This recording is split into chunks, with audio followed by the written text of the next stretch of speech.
विनय में दूसरी शक्ति कह रही है, मेरो मन अनंत कहाँ सुख पावे, जैसे उड़े जहाज को बच्चे फिर जहाज पर आवे, कमल नयन को छाड़े महात्म और देव को धावे, परम गंग को छाड़े प्यासो दुर्मति कूप खनावे, जिस मधुकर अम्बुज रस चकियो क्यों करेर फल पावे, सूरदास प्रभु काम देनु तजी छेरे कौन दुआवे। प्रसंग में इसमें लिखेंगे कि इसमें बताया गया है प्रभु के ऊपर वाली सूक्ति देखो कृपा निधान की थी, इसमें प्रभु के रस के पान करने के बारे में बताया गया है, प्रभु के भक्ति के बारे में बताया गया है। ये प्रसंग में लिखेंगे भक्ति कैसी है ये समझो।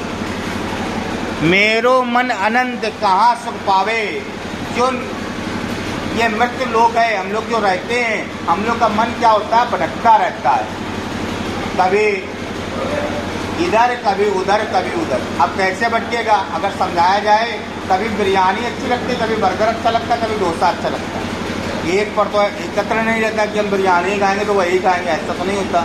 ऐसे ही यहाँ है, सनातन धर्म में कई सारे देवता हैं, कभी कोई कृष्ण की पूजा करने लगता है, कभी मन भटकेगा आप हनुमान जी की करेंगे, और आप दुर्गा मैया करेंगे, अब काली मैया करेंगे, तो मन भटकता रहता है। यहाँ उसी का वर्णन किया गया। क्या कह रहे हैं, मेरो मन अनंत कहाँ सुख पावे, मेरा मन अनंत है, वो कहाँ सुख पा सकता है। मनुष्य का जो मन होता है वो किस भांति होता है, इसके बारे में बता रहा है। उस पक्षी के भांति होता है मनुष्य का मन। किस पक्षी के भांति, जैसे उड़े जहाज को पक्षी फिर जहाज पर आवे। एक जहाज है जो समुद्र में है, एक जहाज समुद्र में चल रहा है, और जहाज के ऊपर देखोगे एक झंडा लगा रहता है जिसमें हवा का एयर पता चले, उस झंडे पे कोई पक्षी बैठता है, वहाँ बैठे बैठे थक गया है, जिससे हमारा मन एक ईश्वर को बसते बसते थक गया है, अब दूसरी की तरफ दौड़ रहा है। वैसे वो पक्षी वहाँ से उड़ गया कि हम यहाँ नहीं बैठेंगे, अब दूसरी जगह बैठेंगे। लेकिन समुद्र में दूर दूर तक उसे बैठने का कोई भी स्थान नहीं मिलता, तो वहाँ दोबारा कहाँ आता है, उसी जहाज की डंगा में फिरा करके बैठ जाता है। ऐसा ही अपना मन। अब देखो कहने का भावार्थ क्या है, कमल नयन को छाड़ी महात्म और देव को पावे। कमल नयन, कमल के भांति नयन वाले श्री विष्णु जी या श्याम सुंदर को त्याग कर वह दूसरे देव की आराधना करता है, उसको सुख नहीं मिल सकता है।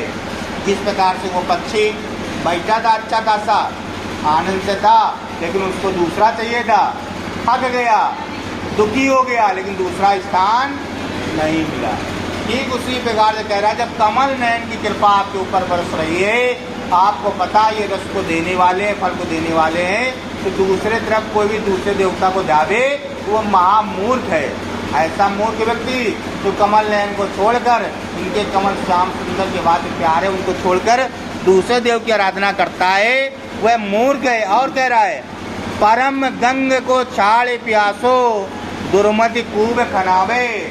प्यास लगने पर गंगा नदी बह रही है, उसके जल को नहीं पी रहा है, कुआं खुदवा रहा है, कुआं का हम ठंडा जल पिएंगे। तो ऐसा मूर्ख व्यक्ति ही कर सकता है और कोई नहीं कर सकता है।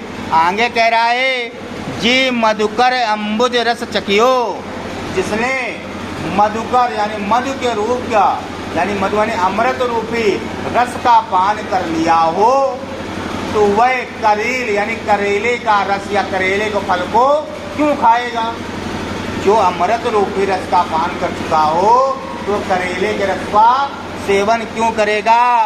सूरदास प्रभु काम देनु तजे छेरी कौन दुआवे। सूरदास जी कह रहे हैं, जिसके पास काम देनु जैसी गाय हो तो बकरी को क्यों पालेगा, क्यों उसका दूध दुहेगा। जब काम देनु है, काम देनु गाय ऐसी है, उससे कहेगा मैं 2 लीटर दूध चाहिए, तो आपको मेहनत नहीं करनी पड़ेगी, 2 लीटर दूध अपने आप आपके पास आ जाएगा। तो जब कामदेव रूपी गाय आपके पास है, कामधेनु रूपी गाय आपके पास है, तो वह व्यक्ति बकरी को क्यों पालेगा, और जो पालेगा वो क्या होगा, मूर्ख होगा। अब कहने का मतलब ये है, जब श्याम सुंदर यानी कमल रूपी विष्णु जी कृपा इतनी आप पर बरस रही है, तो आप दूसरे को क्यों भजने जा रहे हो। बात है सुन में, इसे तो समस्या